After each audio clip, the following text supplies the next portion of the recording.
Alexander Kharchenko, he is the author of the channel Witnesses of Bayraktar. It is Russian Z channel. He's Russian Z blogger.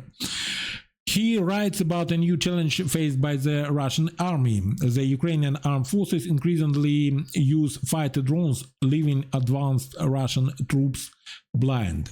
And here is the illustration to that. This is the Russian Arlan 10 recon drone, which is downed by the Ukrainian FPV drone. So then this guy, this Russian Z blogger, he's writing about this problem. That's his words.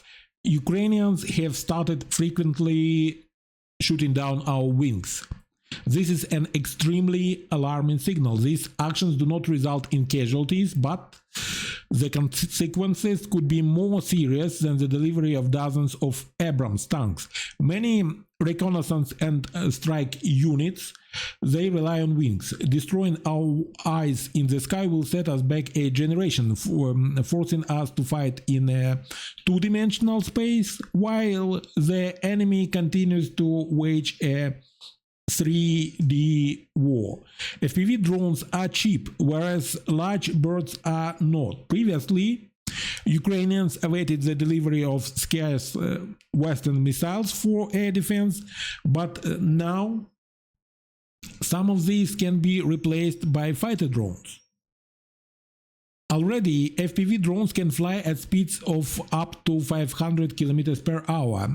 All slow-flying aircraft, including Gerань, and Gerань, that's how they, relabeled Iranian Shaheds. All these slow-flying aircraft, including Gerань, they are all at risk. Additionally, Ukrainians plan to shoot down our attack helicopters that approach the front line.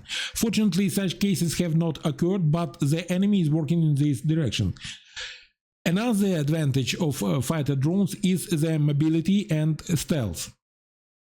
Their use does not require multi-ton machines that are impossible to hide under modern conditions.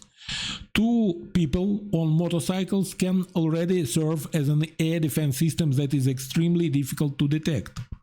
But the most dangerous aspect of the most dangerous aspect is that Ukrainians have managed to establish a system for detecting and destroying our wings. Building such a system is key to successful implementation. Without them, FPV drone will not find a target at altitudes of several thousand meters. We urgently need to pay attention to this area. There is nothing to protect our wings in the sky, so the only response is to destroy the enemy's wing in the same way. Whoever clears the sky of the enemy-acquired slow-flying aircraft first will gain tremendous advantage, and I hope that will be us. So he hopes that Russians will be first to implement, this system and clear the sky. But I think he's wrong. I think that we will be first because the key, as he correctly said, is the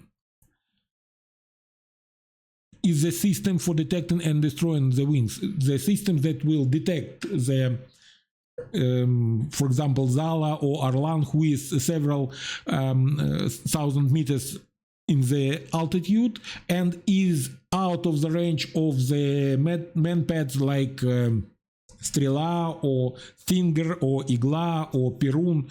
You cannot reach them at this altitude. Then you have to find them, and then you have to guide the FPV drone to this aircraft, to this unmanned aerial vehicle of the enemy. And whoever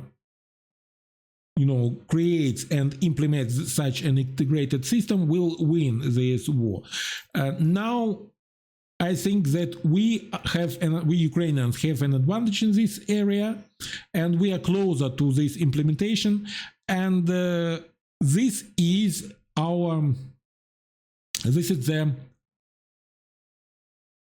this is the solution to a big problem that we have, that Russian drones such as this one can fly around, somewhere quite deep inside in our territory, like 100 kilometers or more inside our territory, and then to detect some valuable assets, for example,